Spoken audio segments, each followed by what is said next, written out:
So we're going to start out with the AFC today. Now, each week, past Jameis Winston's film review and past the NFC predictions and Jameis Winston's film review, I would try to fit into a 30-minute period next week. I'll try my absolute best. But if I can't, then after those two things are over, each week I'm going to go over each team of a division's year predictions, such as games won, lost. Go over the entire schedule, the quarterback stats, how they're going to do in the playoffs, if they make the playoffs, etc. So this is going to be a more detailed prediction. Because right now this is just kind of a general prediction of what their record will be. I don't really go over how the players will do, besides mainly a general thought process of how I think the quarterbacks will do, or how a few new additions might help the team or hurt the team. But other than that, right now I'm just really going to be doing a kind of short stid for each team in the AFC.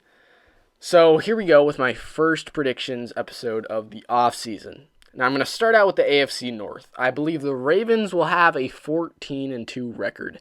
Now if you look at the offseason moves, really their biggest offseason move that was really, really notable, they made a lot of re-signings, so they kept a lot of the same guys around.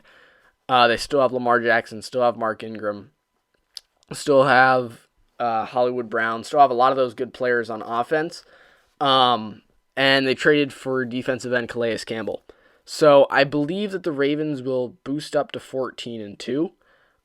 They had a solid year last year, and I think it's going to continue this year. Seems as though Lamar Jackson did not hit a sophomore slump. And honestly, I only think his passing ability is going to get better, and I think he's going to continue to learn how to use his legs. We saw last year his legs are insane, and they can make anyone miss, and I think that's going to continue into this next season. I have the Ravens at 14-2, winning the AFC North. Now moving on to the Browns. The Browns are going to be disappointing. They signed Austin Hooper, tight end. They signed a nice offensive tackle and Jack Conklin. Case Keenum, just to give Mayfield a little competition. Now they signed two safeties, Carl Joseph and Andrew Sendejo. They signed Andrew Billings, which is a D tackle. They signed cornerback Kevin Johnson. They had a lot of players, but not really a lot of superstars. They got a lot of good, solid starters. And I like that. But I do think that the downfall of this team is going to be Baker Mayfield. I simply believe that that is what is going to kill this team. Now, mind you, I might be wrong. The Browns might really turn it around, and maybe this new offensive coordinator is really, or head coach even, is really, really going to help the Browns, and maybe they become a playoff team. But where it stands right now after last season, I simply do not trust that a head coaching position takes them from where they were last year to where they can be a playoff team. I simply don't see that happening. I could be wrong, but I simply don't see that happening. Now I have the Steelers at 4-12, another disappointing team. They signed fullback Derek Watt, an offensive lineman in Stefan Wisniewski. They signed Eric Ebron and Chris Wormley. But again, the same problem stands with the Steelers. They don't have a solid quarterback. They got Duck Hodges, Mason Rudolph, but really neither of them showed up as being a solid starter that they can rely on throughout the season.